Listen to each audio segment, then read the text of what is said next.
Before we get started, hey there, I'm Jason Linett, and maybe you've heard me say this before. The more we're all successful, the more we're all successful. And the one thing that will grow our hypnosis profession better than anything else is to have more of you out there helping your own clients and thriving in your own hypnosis businesses. That's why I'm inviting you to join our private community, exclusively for listeners of the Work Smart Hypnosis podcast. We have several thousand members in the group, and this is where recent guests of the program share additional resources related to their episode. It's a positive community with hypnotic professionals from all around the world. So it's a great place to get your questions answered. And as a benefit, as soon as you join, I'm going to share with you the best of the Work Smart Hypnosis podcast archives. And listen to this. It's absolutely free to join. Go to this website, group.worksmarthypnosis.com. Go there right now, answer a few quick questions, and I'll personally be there to welcome you into this helpful community. Be sure to join today. That website is group.worksmarthypnosis.com.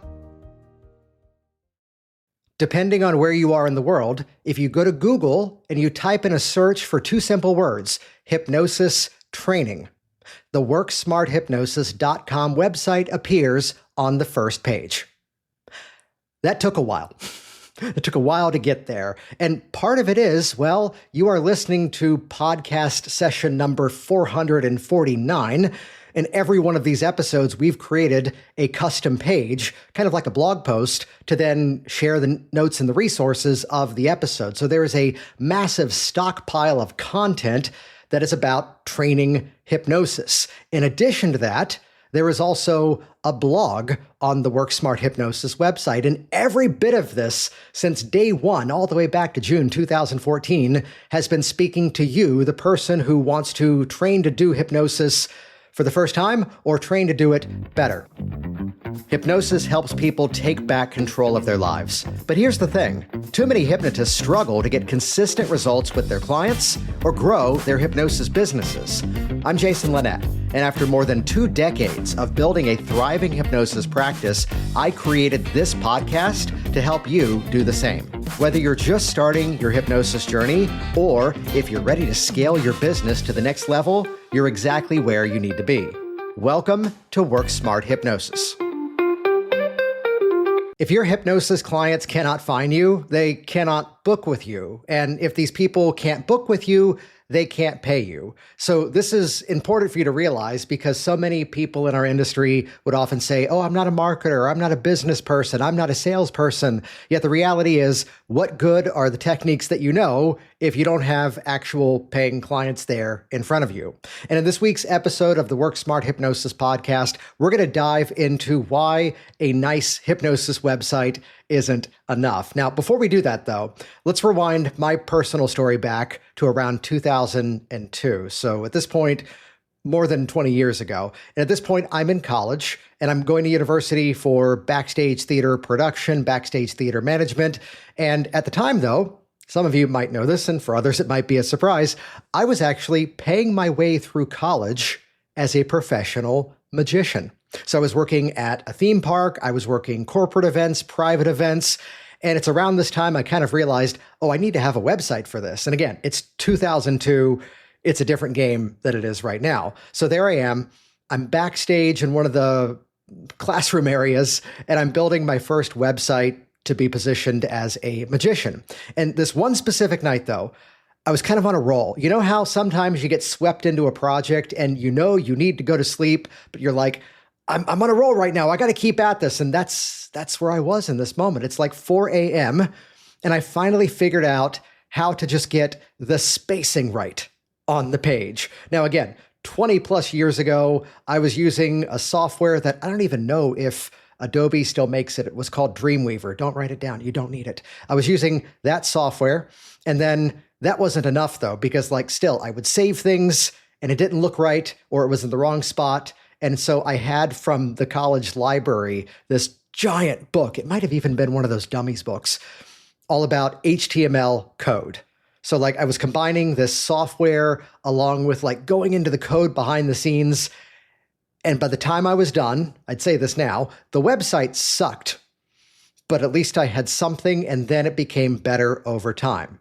And then, of course, fast forward to now, I no longer do that work. Everything I do now is adjacent to hypnosis, but fast forward to now, and yes, there are much easier ways to do it than convoluted software and having to figure out code that no one can see, but they only can see the result of it. Now, here's what's going to be interesting about this week's Work Smart Hypnosis podcast episode. This episode is not going to be about how.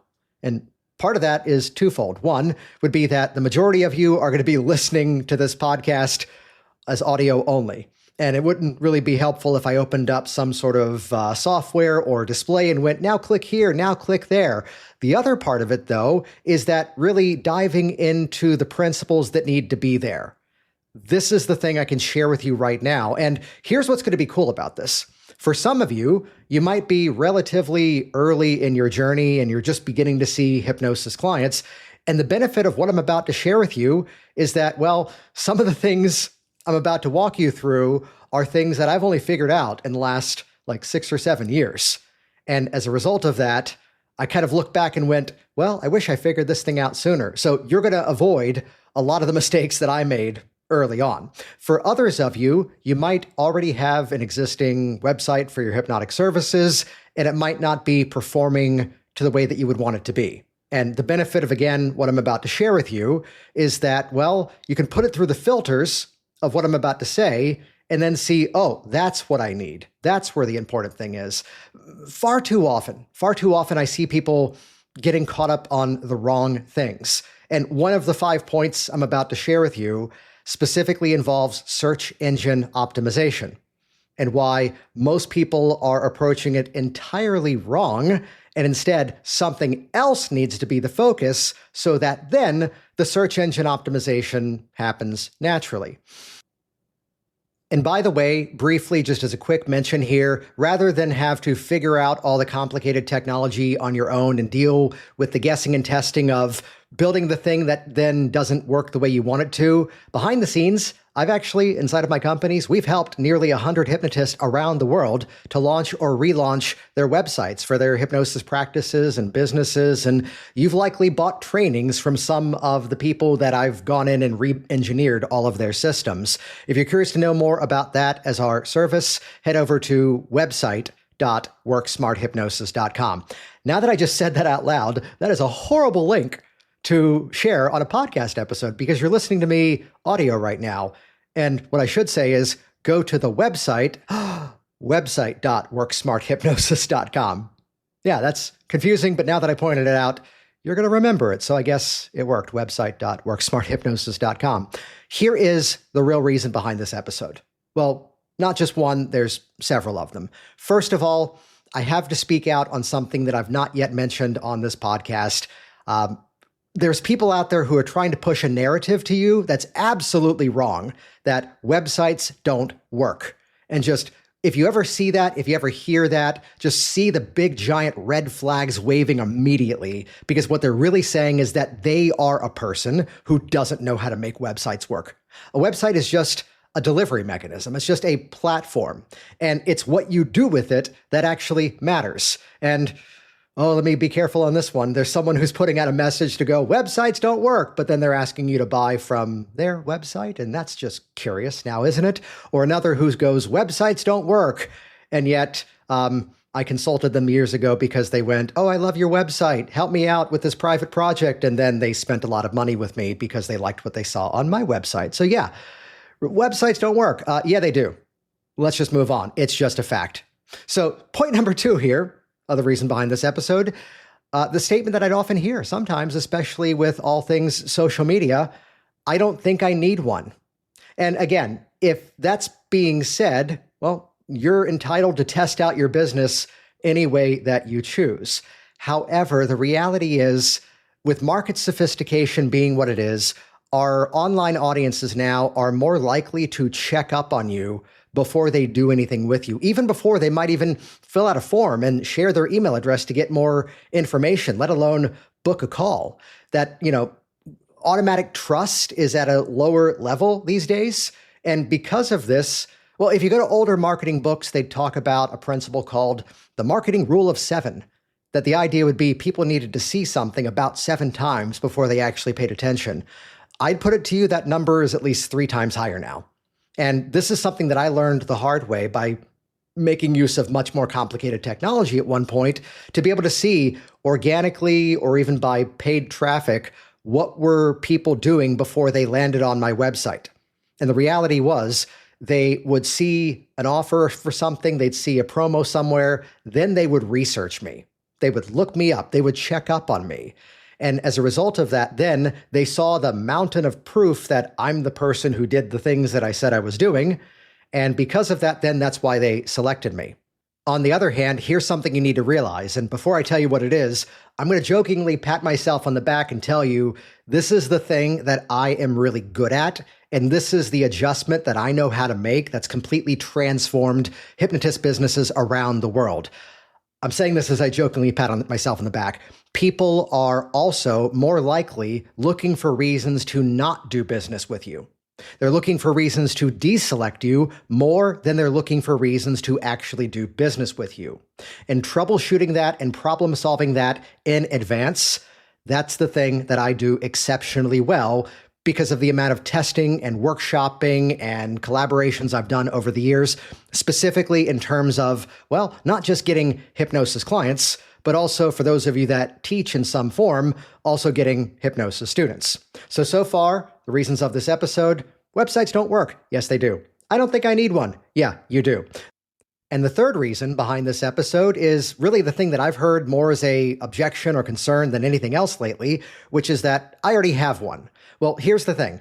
Just because you have one doesn't mean it works. I mean, look at the title of this week's Work Smart Hypnosis podcast episode, Why a Nice Hypnosis Website Isn't Enough. And it comes around to one simple question. Is it currently bringing you the quality and the quantity of business that you want? Which, if it is, awesome. Keep listening to this episode because some of the nuances of these 5 points I'm about to share with you, you can then use one of them or all of them to then level up your success. For the overwhelming majority of you that I speak to, that I hear, well, I've already got one. It's instead, though, we see that it's not quite performing. And I get people sometimes going, well, most of my business doesn't come from my website. Well, you know what then? It should be. And it can quite easily. So keep listening. I'll share some insights towards that. The last point is probably the one that I'm the most guilty of at times, which is people who say, I'm paying for this software. I have this software. And I'm going to call myself out on this here first. I'm a nerd.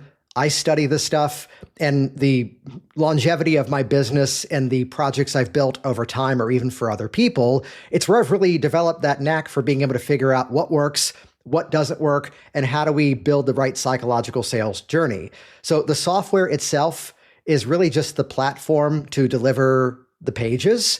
And some people would be distracted by a different term like funnel, which a funnel is basically a web page or a series of web pages that doesn't have that navigation bar at the top, so you only can go one direction at a time. You only can take one specific next step. So what is a funnel? It's basically a version of a website. A funnel is just a platform to share a message that leads to a buying opportunity. What I've really learned is that it's not the software that's going to be the magical thing, though, of course, I can be biased. And I'm only going to ever be biased for you in a way that I know is going to serve you. I mentioned this here. It's a red flag that there are people who are trying to sell you software with the promise of growing an amazing hypnosis business. But when you look closer, it's not the thing that they actually use. You know, they might even be training and they're hosting their educational stuff on a completely different platform, sending their emails from another thing, and they're trying to sell you this third-party thing because they get an affiliate kickback. I actually use the stuff that I teach from. I actually use the stuff that I consult on. That way I can go, here's what actually works. That way for some of the custom projects, it turns into, oh, you're trying to do that? That's just like this thing of mine. Let me just put mine in your account. This way, all you have to do is change the language, replace the graphics, and all of a sudden now you've launched this thing faster than ever before, and it's based upon something that actually works. Which, if you're curious about that, website worksmarthypnosis.com. The purpose of this episode is I'm about to walk you through 5 specific principles to point out specific things that either you need to create or you need to change so that now that website becomes a client-generating machine. So let's dive in right now. Here we go. This is session number 449, Why a Nice Hypnosis Website is Not Enough. There are 5 specific. What if one simple business strategy could massively transform how easy it can be to grow your hypnosis business? This one strategy can help you to eliminate no-show clients by filtering out the people who just aren't serious about making a change. This one strategy creates authority by easily positioning you as the expert. And this one strategy protects your time so that you can keep your focus on helping your clients and growing your business. The solution is called the Velvet Rope Strategy, and you can grab this low-priced complete system right now at velvet.worksmarthypnosis.com. That's spelled V-E-L-V-E-T. Around the world, several thousand hypnotists have already grabbed it, and here's the most common feedback. It helps you to go from having a bunch of conversations where only a few people become your clients to then transforming nearly every conversation you have into a paying client without hard selling, without persuasion battles, and without the desperation of endlessly following up. It's simple. You can learn it and implement it in just one day. I'm going to give you the complete step-by-step. And as you go through it, make sure you don't miss the section that I call covert onboarding, because this is awesome. It's just magic. And what it does for you is it makes it so that your potential client, well, they're going to show up to your consultation emotionally already saying yes to working with you and paying you what you deserve. You can get started today, and you can build your own Velvet Rope strategy right now at velvet.worksmarthypnosis.com. Points I'm about to walk you through. And just as a preview, this is not going to be one of those things where I just give you like the surface level description of something. Instead, we're going to go deep into some of it involving language and strategy. And my job here is to point out those things that need to change, these 5 essential elements. And again, if you want more, you know how to find me. So let's dive in right away. The first point, people do business with people. Now, this right here is something that surprisingly, actually, no, I don't just see this on people's websites who are brand new and just getting started. And I'll raise my hand here and tell you, I was guilty of this in the early stages of my business. Back when I was in Virginia, and it was a different company that I was running in terms of working with clients. I'm now in Florida, so we sold that company in the name. But it's in that time, I was trying to do the nonsense of, we can help you with this. And here's how you can contact us. And it was this facade of being a bigger thing. Now, granted, at some point in that journey for that local business, I did have associate staff who was working with me. I had other practitioners and different offices. So at that point, then yes, indeed, it was a we. We work on this and contact us. And here's how to get started. Here's what you need to know. There's nothing wrong with being the solo practitioner in the solo business, working with clients one-to-one. Nothing wrong with that. There is something wrong with positioning yourself in a way that is disingenuous and not quite genuine and not exactly the truth. And in our current era, I mean, just turn on a television, turn on, any piece of media, look at videos on YouTube with commentary around, market sophistication. There's a lot of distrust around corporations right now. There's a lot of people unhappy with the top 1% and what's been accomplished by them and how things are very much imbalanced as a result of that. So do you really want to present yourself as this bigger corporate conglomerate looking thing versus they specifically want to do business with you? So right away, drop the we, drop the us, get rid of the our website, our practice, and instead a website, a funnel, every bit of this, all of your communication, every piece of content you would ever create, social media, everything needs to be designed as if you are speaking to that one person that you know needs to hear the message that you're about to share with them. As it's that one-to-one style of communication, that's where people feel seen. That's where people feel a sense of connection. This also amplifies the importance of elements such as just human communication. You want a simple strategy for copywriting? Whatever you write out, read it out loud. The places where you stumble on your words, that's the places where most likely you're saying it in a way that's not how you would actually say it. So rewrite it. Put it actually in your words. This also amplifies and spotlights the importance of video.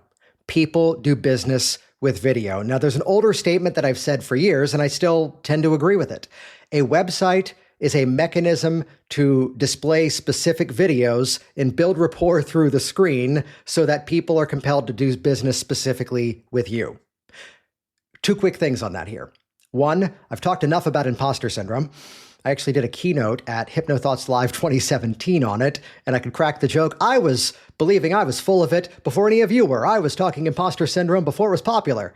Go back. It was 2017. I talked about that. We'll link in the show notes for this episode, that actual presentation there. Though it's that the things that you might be the most sensitive about, the things that you might be the most self-conscious or nervous about, those are likely the things that actually draw in the audience you want. So I've heard it said before that very often nervousness in public speaking and presentations, it's because of a sense of discomfort that we're trying to be something that we're probably not. And that's one of those statements that sounds really good and probably is true in more cases than it's not. I'm sure there's more to it because also just doing video and, writing content is a bit of a muscle. It's a skill you're going to build over time and just going to get better at as a result of it. So you owe it to your audience to actually do business as yourself and communicate with them in that specific way because people do business with people. That's what gets their attention. That's what gets them to stick. So point number one, remember this, people do business with people. Now, the second point here is that just because you like it doesn't mean you should keep it. Now, I've already talked about this one before in the introduction section of this episode, but let me begin to elaborate this a little bit further here, because the ultimate test is just the moment of honesty to ask yourself, is this thing actually consistently generating business? And a couple of points towards that. You might have various, what they call lead magnets, an opt-in offer. Hey, get this thing by putting your email address here. You might have things like that, or you might have, and I'm getting ahead of myself here, but you're going to see how these points begin to overlap with each other. You might have the opportunity for people to schedule a consult, whether it's free, whether it's paid. You might have things for them to engage with. And like with a decent website platform, you can actually measure how many visitors am I getting and how many people are then taking the next logical step. This is the biggest thing that shifted in my world dating back to 2019, which is the longer story I'll abbreviate here. And I'll call myself out on this. This is one of those stories that would sound really good that someone would write and invent because it sounds beautiful and dramatic. In my case, again, I'm a bit of a nerd, and I did this from a data-driven perspective. Rather than look at the things that I liked, rather than look at the things that I was potentially proud of, I started to go through everything I had ever created and ask, did it actually work? Then I dove deeper and went, what was the volume of business this created? What were the emails that I sent out that got sales? What were the emails I sent out that then barely anyone even opened up? Or they read, but they didn't click the links? What were the pages they went to? So I went on this deep dive obsessively into my own content and my own data. And from that, that's where I then pulled out the specific linguistics and principles and ethical sales persuasion methods that I now teach that are now the core structure of what I do with people with websites or any sort of online sales project. So it's from that perspective, figuring out, is it actually working? So if you don't know your data, you can't quite manipulate it. And if you can't manipulate it, you don't know even what actually is working. So again, this is where the core lesson of this little journey that I went on was that I looked at everything through the filter of removing all of my personal, emotional connection to it. And instead, from a data-driven perspective, the place to just step to the side and go, hey, that's a winner. I need to do more things just like that. Or the other place is to go, hey, that completely, let me censor this here for polite language, pooped the bed and didn't work. And I need to never do that again. And the longer someone's in business, the more these stories become awfully entertaining. If you ever talk to somebody who says, everything I've done in business has always worked, they're a dirty, stinking liar and get safe distance away because their pants are about to catch on fire.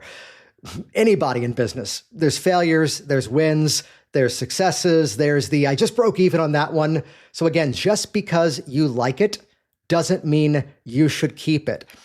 And I'll be the first to tell you here, that is sometimes a bit more of an emotional journey than you would like it to be. What matters more, your personal opinion or the people whose lives you can impact? And sometimes divorcing ourselves of our old belief structures and let me just say this also relates back to the software thing I mentioned in the introduction, the sunk cost fallacy that so many of us need to outgrow as fast as possible.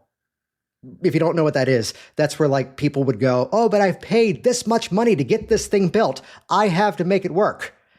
And it's like the person who is, losing money and gambling and then is trying to then gamble more to win back, and they end up in an even deeper hole than they were in the first place. It was the wise philosopher, country music singing legend, Kenny Rogers, who did once say, you got to know when to hold 'em, know when to fold 'em, know when to walk away, know when to run. So diving deep into, does it actually work? Is it actually performing?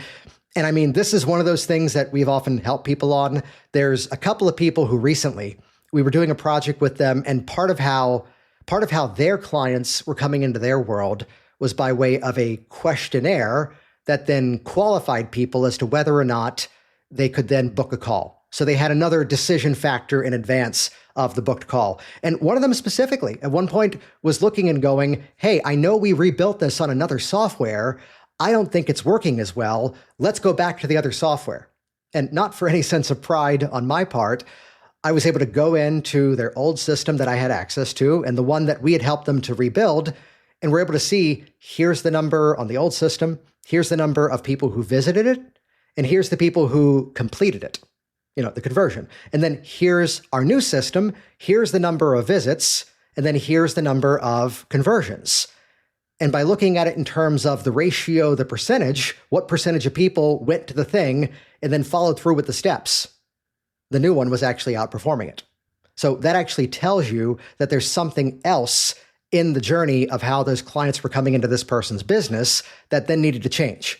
So they were trying to fix the wrong parameter. They were trying to fix the wrong variable. So again, let me just drill this in, and I might be saying this sometimes for myself. Just because you like it, it doesn't mean you should keep it. The next point here, point number 3, search engine optimization. SEO is a strategy. SEO is a strategy. It is not a game you can cheat at. You cannot game SEO. And I'm going to share this, and it's going to piggyback off of the last thing that I just talked about of, just because you have a website doesn't mean it's working, or just because you like it, it doesn't mean you should keep it. I can think back to a conversation I had at a conference as early as like 2011, 2012, where here was a person and they had a website for their hypnosis practice that clearly was not working for them.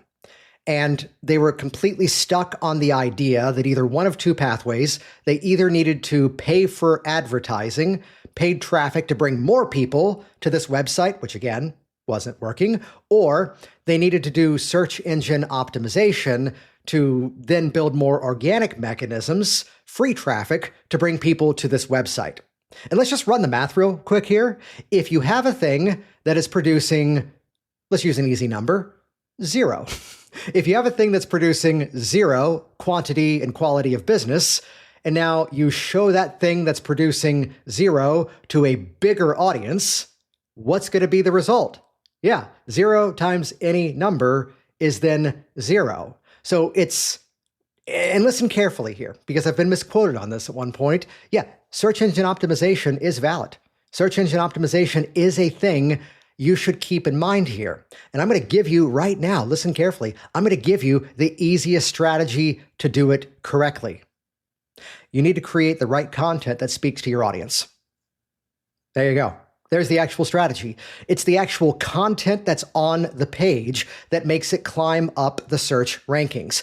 And I'll give you a slightly overwhelming, but also really easy example of this. Depending on where you are in the world, if you go to Google and you type in a search for 2 simple words, hypnosis training, the worksmarthypnosis.com website appears on the first page. That took a while. It took a while to get there. And part of it is, well, you are listening to podcast session number 449.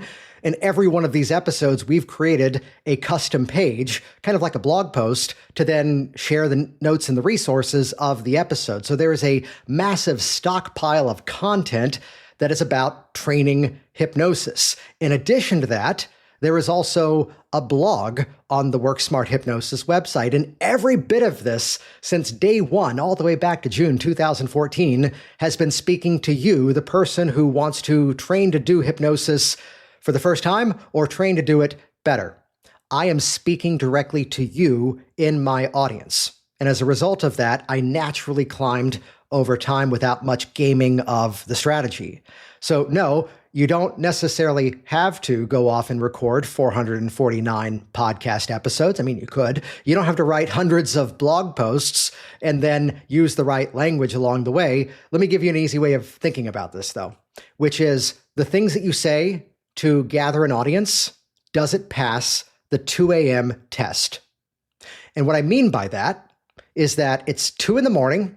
and they're in a romantic long-term relationship and your potential client can't sleep. They're tossing and they're turning, and that wakes up their partner. And their partner goes, "Honey, are you okay?" And the other person then says, "I just can't seem to let go of that fight that I had with my dad." Or they say, "I'm just so frustrated, I can't just throw out the cigarettes and move on with my life." You know what they're not saying at 2 a.m? "Honey, are you okay? I need a mindset expert." You know what they're not saying at 2 a.m? "I need hypnotic age regression." You know what I need? I need emotional freedom technique EFT. Now, careful here. I'm not telling you, double negative, I'm not telling you to not mention those things. However, the things that you say to gather the audience, you need to be speaking in terms of their desires, their problems, their hopes, their goals, their dreams. You need to speak to your audience based on the things that they're saying to themselves. And as you create content, video, written material, website pages, funnel pages, perhaps blog pages, yeah, all this stuff works. As you're creating content that actually speaks to that audience, the little social media and the different search engine algorithms is going to go, "Hey, this is quality content. We should show it to people who are looking for this type of thing." That's how you do SEO. Now, this is where, to kind of shortcut this and make it easier for people, we've established templates, we've established writing styles and formulas and frameworks. Frameworks equals freedom. To then make it easier for people, check out the details, website.worksmarthypnosis.com. Though set aside any old story about, "I need a person to do this." It's what you do on the page that matters more than anything else. And let me just point a finger. I might get some hate mail on this one, and I'm okay with it. If you were to go to a platform which involves different outsourced, help, such as Fiverr is one, Fiverr, or Upwork.com, and then pay someone a relatively low fee to do some search engine work for you, what they're most likely doing, first of all, don't do this. What they're most likely doing is an out-of-date strategy based upon something called backlinking, where they would plant seeds of links of your website all around the web. And here's where that is going to hurt you. And I know this because it hurt me many years ago because I didn't know better, then figured out, oh, wait, it's the content that's driving my business. That's what really matters. It's that what they're doing is they're creating all these places around the web where people and sites are pointing back at your stuff. But then when the different algorithms and robots that crawl your site from Google and Yahoo and all the other search engines, when it ends up on your page and there's no quality content, they know you've tried to game the system. And it's not going to be my story of how over all these years, finally, I am organically on page 1 for the Work Smart Hypnosis website. Insert applause and cheering here. It's instead, though, that I got there over time by creating the content that actually validated that story. SEO, search engine optimization, is a strategy. It is not a game you should cheat at because you're going to lose. And I've had moments where for certain projects, I didn't know better at the time, and I watched as where I showed up organically was dropping, and then one website was completely removed from Google as a result of doing the wrong things. You can't afford to do this stuff wrong. You can only afford to make the investment and do it the right way. So let me sum up point number 3 that I know I've probably spent the most amount of time here on. Content is king. And you need to speak to your audience in a way that's actually how they're already communicating. Let me give you a magical sentence here. The ultimate sales conversation, the ultimate sales journey begins in the language of the consumer, your potential client, in their problem-based language, the way that they talk to themselves. And the end of that journey is based upon the communication of you, the expert, speaking in the solution state. So the criteria that we are setting as important to our audiences needs to begin in their language. And there's implications of this throughout the entire journey of a hypnosis website. This is where, as a quick little mention to this, I advise people, if you work on specific niche topics, and it's okay if you have more than one, by the way. If you have like a thing you do for stop smoking, you need a stop smoking page on your website. If you're working with people for fear of public speaking, you need a page specifically for that. And we provide templates to make it a whole lot easier. The navigation bar on your website, the list of things at the top of it, that needs to be using that language as well. Stop using expert speak. Start speaking like your clients. That's how you start getting paid. Can you tell I'm passionate about that one? Yeah. So now let's move to point number 4, which also is probably going to bring into it point number 5. And now that I'm here saying this, and I've already said 5, I think I'm going to do a bonus number 6. So stay tuned. There's more here. Though let me mention something as a bit of a frame before I share points 4 and 5 here. Part of what my passion has been in terms of helping hypnotists with their businesses is that I don't want to be the person who can just tell you what used to work. I don't want what I do to just be, hey, this business that I had when I was in Virginia and then I moved to Florida, here's what I did back then, and maybe it'll still work for you. I teach the stuff that worked there, and then through my own projects and then consulting and being a part of other people's collaborations over time, this is how I'm keeping my finger on exactly the button of this is what works and rejecting the things that don't work. So I don't want to be just the person who can tell you what used to work. Although that's not bad, because there's some people who have completely made up things that they're trying to sell you involving hypnosis and business.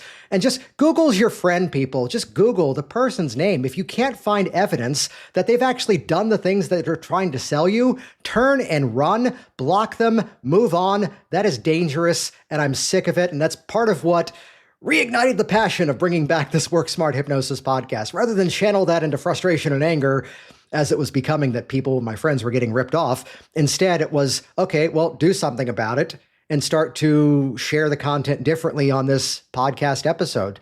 It's where the Make It Rain Monday came from. So, okay, it's okay if someone is sharing what they actually did. But if it's someone who, there's a couple of people who are trying to sell the promise of, here's how you can sell high ticket.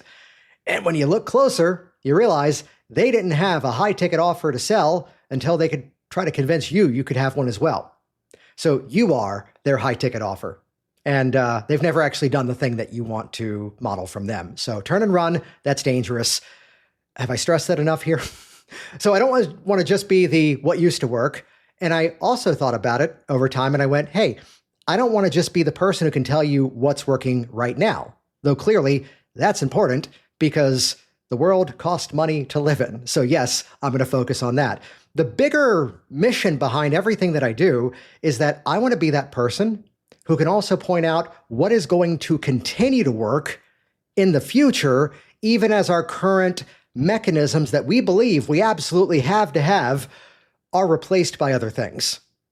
There was a point in time where having a large following on MySpace was the most important thing you could have. And now that's a platform that really doesn't exist anymore. There was a time where going viral on YouTube with a video was a big deal, and now there's other video platforms that are out there. Softwares get replaced. It's why I'll just call it out. The one that I recommend is one that's been around for, at this point, about 12 years in its current iteration. So they've stood the test of time as a result of that. So this is a filter that I'm putting here on these final 2 points. So you might be thinking, I want you to get very specific here. Yet listen for the formula, listen for the context, and you're going to see how there's variations that I'll point out here, obviously, but there's also ones that will evolve as technologies begin to shift here. So here we go. Point number 4, you need to sell towards the short path and the long path in the website journey. Let me break that down with a simple example. Here's a page you have about quitting smoking, and the short path on that page might be one of these several options. It might be fill out this form and pay me for your sessions, and then you can schedule. Or it might be fill out this form to book a call and have a consult with me. That is the short path. That is going direct to the most important step of the journey, either doing the consult that then leads to the actual sale or possibly the sale itself. Short path, that is the shortest distance there. When I say long path, it's the fact that not everybody purchases the first time that they land on a site. Here's something that I pointed out as early as 2014. Hypnotists around the world have on their websites, call this number to book your session. Fill out this form, pay here to book your session. And I would put it to you that the majority of people who would land on your stuff, I'll phrase it this way, are not yet qualified to make the decision that it's the right thing for them.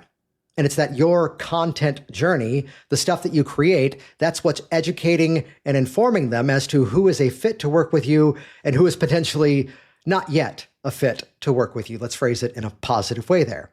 So it's that not everybody is going to be the person who books and pays right away. Not everybody, and I'm seeing a drop off on this, by the way, more so on the training side than anything, the people who are willing to go to a page and then schedule a call. Now, yes, that clearly still works with the right parameters attached to it. However, in some more sophisticated, more skeptical markets, it's where I'm doing something else to then position the call in another way. So short path and long path, what I mean by long path is something that's going to gather their contact information and provide value and then nurture the relationship so that then they become qualified and confident and ready to then take the short path. So simple example, as I started before, here is a page specifically about quitting smoking. If you're ready to quit smoking, click here now to schedule your stop smoking breakthrough session. Woohoo. And they click there, it's asking for a payment, it then schedules the appointment, done. That's short path. Or as helpful as everything that I've said can be, the thing that makes this process much more effective is when it's customized to you. And that's why click here to grab a time to speak with me so we can build your stop smoking journey together. Did you know that there's actually transcripts of every podcast session on the Work Smart Hypnosis website? Yeah, you don't have to rewind back and write that down by hand. WorkSmartHypnosis.com/449. Scroll to the bottom. It's one of those accordion things. When you click it, it expands. You can steal that exact language. That's what works. That's all short path though. However, somewhere else, either another page, maybe from a blog post, maybe from somewhere else on that piece of content, there's perhaps, here is one of the biggest problems people run into when they're trying to quit smoking is dealing with the cravings. And that's why I've created this 5-minute craving buster, which is going to teach you a method you can use to then address that craving and put yourself back in control. Now, for the sake of time here, I've got one more point I promised you and a bonus one here. I can't go deep into the psychology of what makes the opt-in offer actually work. I'll give you the short version of it here, though. The opt-in offer, the lead magnet, the ethical bribe, needs to be a thing that solves the problem before the problem, but not the entire problem itself. And some of you right now, I just heard it from a distance, even though I'm recording this about 2 weeks before the episode comes out. I heard the hand to the forehead moment going, oh, crap. And now you're realizing why things you've put out there as opt-in offers didn't work, because you were solving either a completely wrong problem or you were attempting to solve the entire problem with the free thing, and you gave people a reason why they didn't need the full thing. The opt-in thing needs to solve the problem before the problem, but not the problem itself. Very simple formula. We've got examples that then break that down. So then It's when you have that. And I just mentioned a quick anecdote here, and I'll leave the name out for obvious friendly purposes. There was a time that I was a guest speaker at someone else's event, and someone in the group raised his hand, and he's someone who had gone through my material before. And he goes, yeah, but if people get things for free, they won't take it seriously. People don't value things they get for free. And I went, we'll call him John. That was not his name. I go, well, the best part is John and I have known each other for about 5 years. John was previously a guest on my Work Smart Hypnosis podcast. And John, I'm not going to share the screen, but I'm opening up your private records in my system. And let's take a look. You listened to this podcast episode where you then downloaded the free resource. You then attended this webinar where you then downloaded the resources, and then you bought a $2,000 program. Then you went to my website and you got this thing that was free attached to another just opt-in thing, an ebook. And then from that, you signed up for another $2,000 program. And I'm looking at the collected numbers here. You have filled out at least 14 forms in my system, and you've now, over the last couple of years, paid me more than $6,200. John, you're exactly right. People don't value free things, and they don't do business any further. Any questions on that? And then he goes, shut up, you're right. I go, I know, we're friends. So again, these things do work. The reasons why they might not work is the sales psychology is entirely wrong. You've got to sell towards the short path and the long path. And now here is point number 5, though stick around, I've got a bonus for you. It's that you need to fix the leaky buckets in your business. Now, the thing I'm about to talk about is one that may be a bit more technical, but for right now, as you're listening to me, I want you to understand the basic concept of it.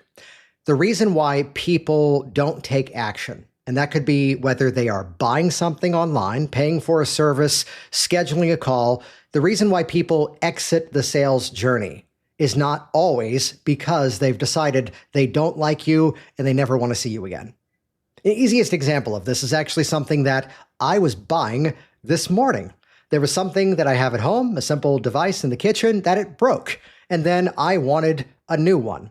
And so what did I do? I did a search on Amazon and I found it. And just out of a hunch, I then searched for the product from the company who actually makes it. And then I found, oh wait, they sell the exact same thing cheaper on their website. Make sure you do that, by the way. Don't always assume one place has the best price. And then I was ready to buy it. And then I was getting ready to put in my payment information. And then I remembered, oh wait, I have a Bank of America Visa card that just got replaced. And as a promo, not that I'm going to keep a balance on this credit card, as a promo, as they switched over the configuration, I've got 2 years, no interest. So I'm going to put it on that card instead. But then I remembered, oh wait, they just sent it to me and I got the alert that it's actually at my business mailbox, which is 3 miles from my house. And I then thought, hey, that's where more important stuff goes. I then remembered I'm going to go there later today. And so I bookmarked the order form, and maybe I'll go back to it later. I'm actually recording this episode right now later than I planned in my afternoon. So I'll do it tomorrow. Do you see that as an example? It's that I was ready to buy something, but then I paused the process. Or another example, here's a podcast that I was supposed to be the guest on this week. We agreed sometime this week. And I went, hey, here's the thing in my schedule that I need to figure out first. And so they sent me the link so I could put myself on his calendar. And then I'm still waiting to see when this scheduling thing of my life is going to happen. And so I haven't taken action yet. Do you see how easy it would be in these scenarios to then forget and then go off and do something else? Or here's one that me as the marketing nerd will often do. Hey, I want to buy this thing, but I bet it's going to show me some other stuff after I buy it that I might want. You know how the internet works now. And because of that, I'm not going to buy it right now because I don't have the time to watch the follow-up upsell pages. And there's one thing specifically that I'm thinking of right now that I still haven't bought. So do you see how there's leaky buckets in your business where people could exit? And it's, again, not because they don't like you. It's because they got distracted because, as I would say, life got in the way. And you need to have mechanisms in your business. You need to have these mechanisms in your website built into it and the automations built around it as well. So that easy example of this that I can just talk through out loud is before someone goes to a page to, let's say, book a call with you, where you're going to ask them to put themselves on the calendar, give you their first name, their last name, their email address, and their phone number, and maybe, if you're doing it my way, answer at least at a minimum 3 very specific questions. Before you do that, somewhere else, you need to get their email address. So that then the next page is that calendar scheduling thing. So that now you're going to have 2 things running at the same time in the behind the scenes automation. And with the right platforms, this is the biggest thing that we've been helping people with in the last couple of years. When they give just the email address, it waits a period of time.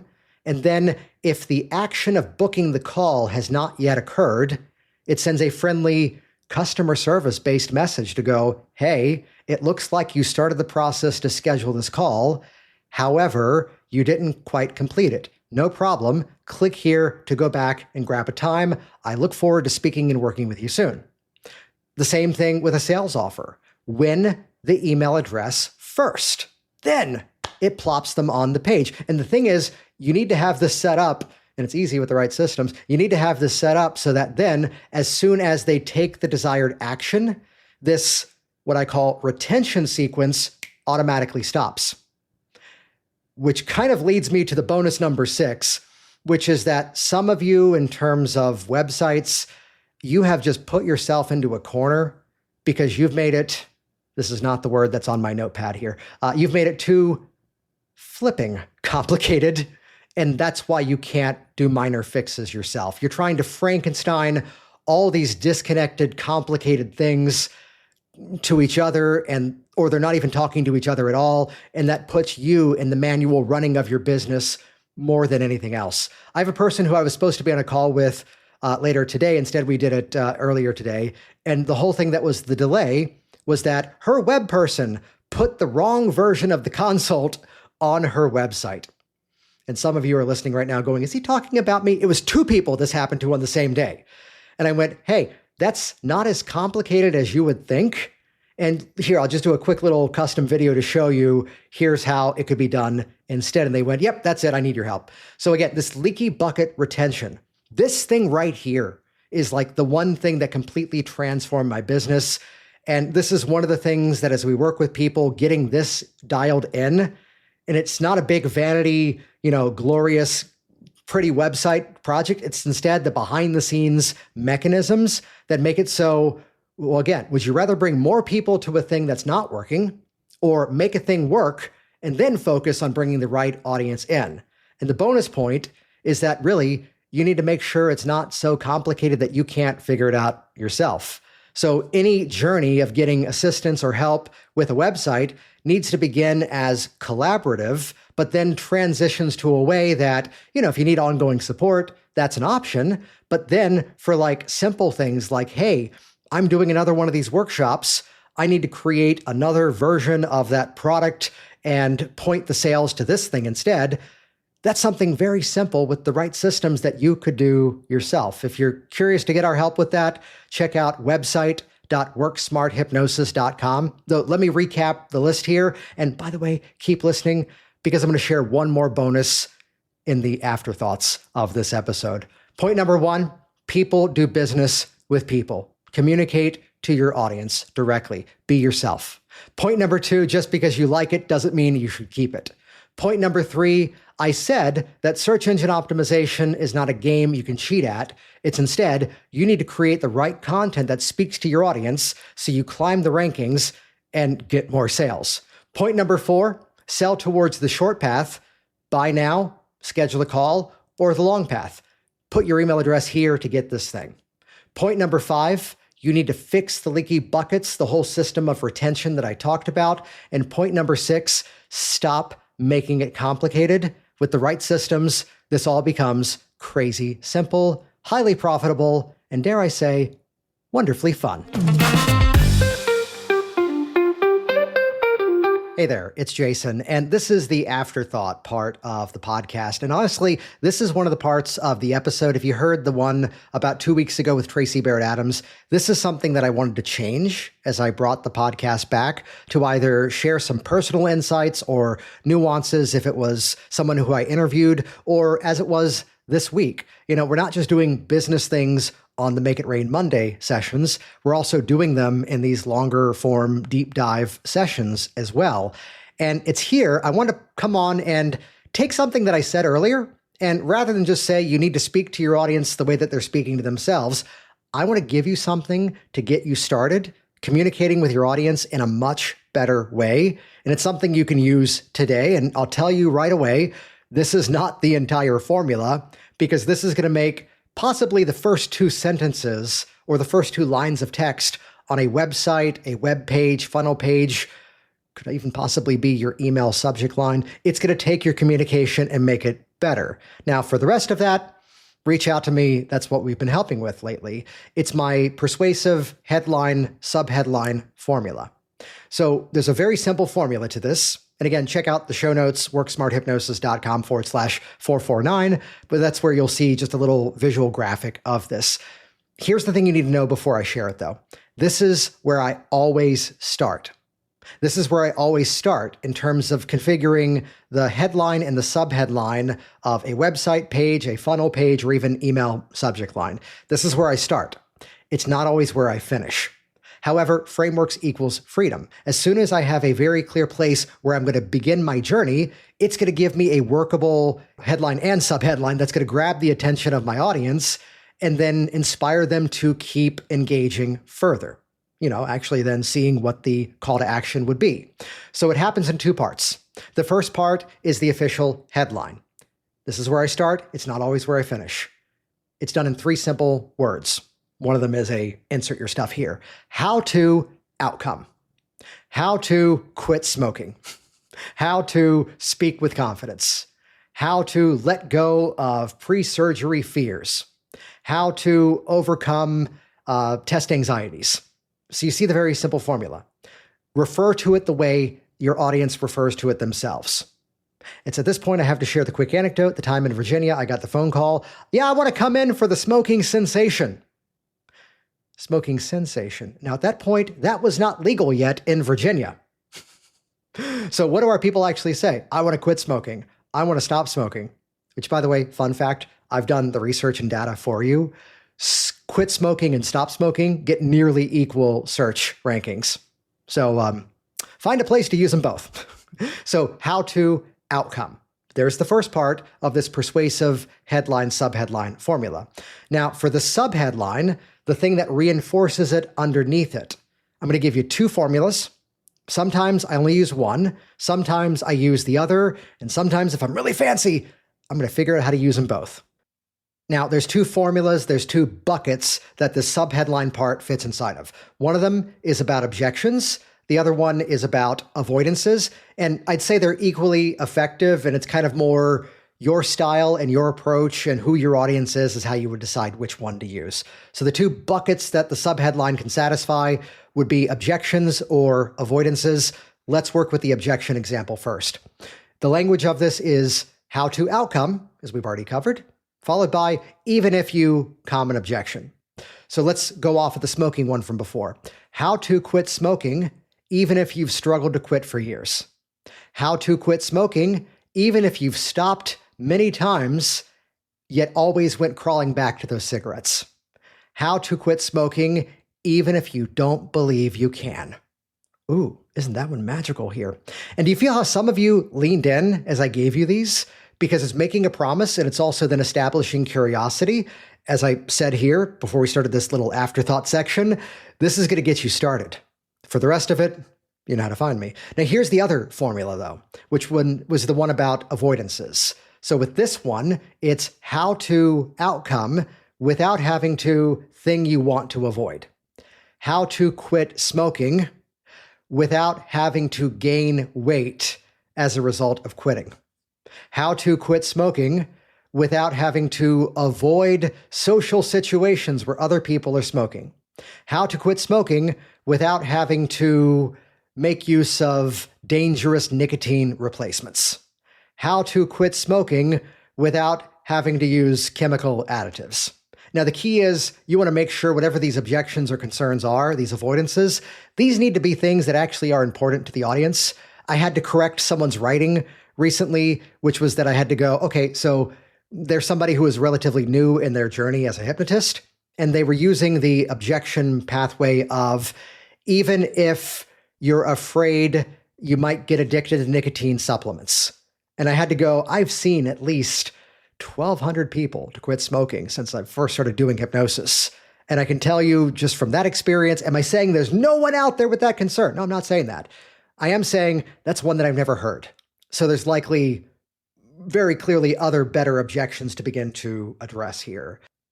Now, let me actually pull out of this training of this little headline, subheadline formula and point out what we've really been doing in this afterthought part of the session. The first, I'm realizing I should have reserved this headline, subheadline thing for its own Make It Rain Monday episode. That's what we do on Mondays. This could have been its own session. It's that good.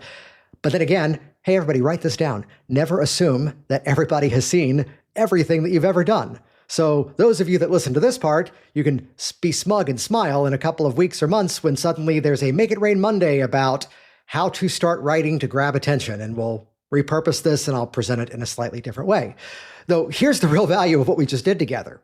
The biggest block, the biggest conflict, the biggest hurdle that's holding so many of you back that I've spoken with is I don't even know where to get started.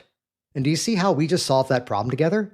You at least know how to begin your writing to win the attention of your audience, begin to gain their trust so that now they keep paying attention to you so that then they actually eventually buy from you. So we've accomplished that in this short amount of time together. These are the things that, quite simply, these frameworks and principles and these strategies, I figured them out for myself because I needed them to increase my productivity as well as help to continue to grow things and stop being the bottleneck of my own company. And it's a bit of an afterthought that I then realized, oh, wait, this is what all of you need as well. So if you want help with the automations and building out the sites so they actually now capture your audience, retain them, and then, let's use a Napoleon Hill word on this one, transmute into paying clients, check out website.worksmarthypnosis.com. Thanks for listening. Thanks for sticking through this longer deep dive episode. It can be a whole lot easier to run your business as a hypnotist than you've ever thought possible. Thank you for listening to the Work Smart Hypnosis podcast with Jason Linett. The more we're all successful, the more we're all successful. I've made that statement for years. It's why I do this show. And here is one thing that you can do today to help do your part. Go to worksmarthypnosis.com/podcast. Go there and make sure you're subscribed on your favorite podcast platform. And if you've enjoyed this episode, I'd love it if you'd leave a review. Your feedback helps other hypnosis professionals find the show. Subscribe and share your thoughts today at worksmarthypnosis.com/podcast.